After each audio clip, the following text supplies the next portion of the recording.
As we celebrate this Mother's Day, we want to give a shout out to moms who are doing what they do best, juggling an awful lot of things, including working inside and outside the home, and these days, helping with distance learning. One of those moms is Minnesota's Lieutenant Governor Peggy Flanagan, mom to 7-year-old Siobhan. Lieutenant Governor Flanagan is also one of many Minnesotans who is dealing with the grief of losing a loved one to COVID-19. Her brother, Ron, a Marine veteran, passed away from COVID-19 in March. I spoke to the Lieutenant Governor earlier this morning. Take a look.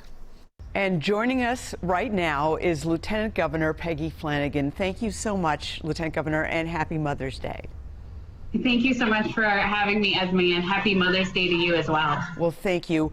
You know, before we get to so many issues, I do want to express our condolences, my condolences about the loss of your brother, Ron. I'm so sorry. He died from coronavirus in March. Thank you.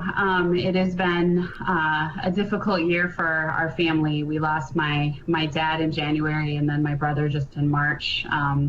Due, of course, as you mentioned, to complications from COVID-19. One of the things that's been so difficult for families such as yourself is the grieving process, and going through mourning, losing somebody has been changed and altered in such a cruel way. I know that your family's had to deal with that too.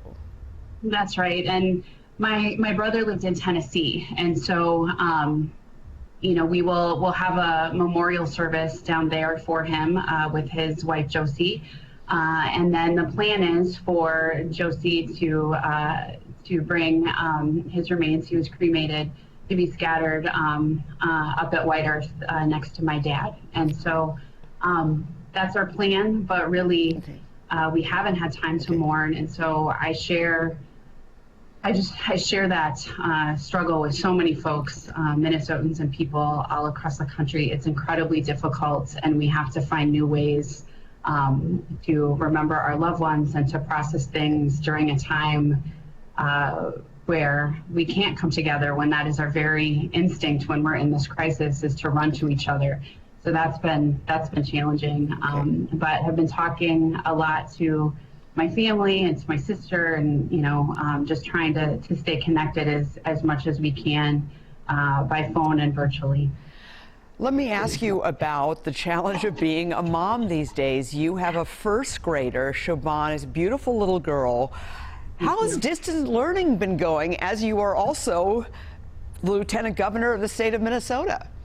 Yeah, well, it has been an adventure. Some days have been really great, and other days have been very hard. And I think that that's something that parents across the state can probably identify with. We were really fortunate that the school district where we are in St. Louis Park, that her school was able to give her a Chromebook. We don't have an extra computer at home, and I know that that's a barrier for so many families as well. But you know, she sits across the table from me as I'm doing Zoom calls and conferences, and we are running state government from my kitchen, while she is also learning more about how to tell time and body parts in Spanish, and we're just trying to make it work. And I know that it's not ideal, but for those families who are struggling through this right now, I see you and I understand that struggle. And well, I know the governor has brought up several times that you have said COVID-19 is not the great equalizer, which some people have called it. In fact, it has illustrated the chasm that exists between families, the haves and the have-nots.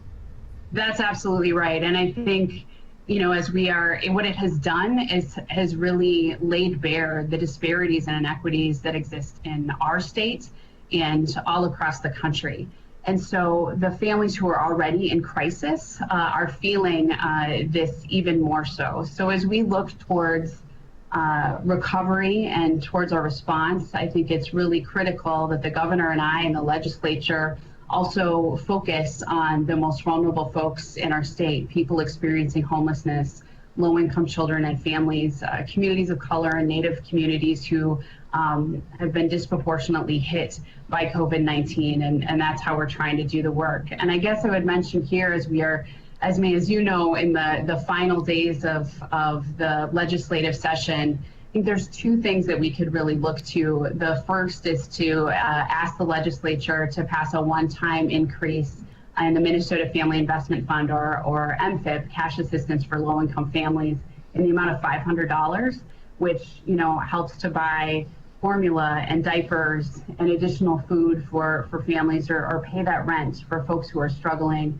And then I would also say we are so clearly feeling from folks all across the state that they're worried about paying their rent or making their mortgage payments. And so the legislature could also take action in passing $100 million in housing assistance, so that as we're asking people to stay at home, they can do so. Okay. I want to ask you quickly, I think people are so used to seeing you with the governor at all of his appearances, all of his press conferences. You have not been with him, and it is because of how serious COVID-19 is and how contagious it is. Tell us briefly about that. That's right. So folks are used to seeing us together, and we are used to being together. And so we have continued to work very closely, as always, but we're doing so virtually and by phone and by video conference. We have a continuity of operations plan, our COOP plan, that we take very seriously. And we have now, we entered the portion of the plan where we can no longer be in the same room together. And I think Minnesotans need to know we take continuity of government very seriously.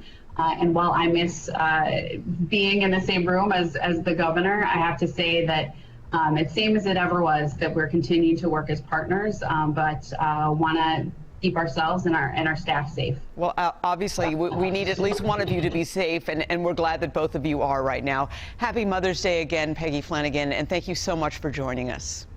Thank you so much, Esme. Happy Mother's Day to all the moms out there.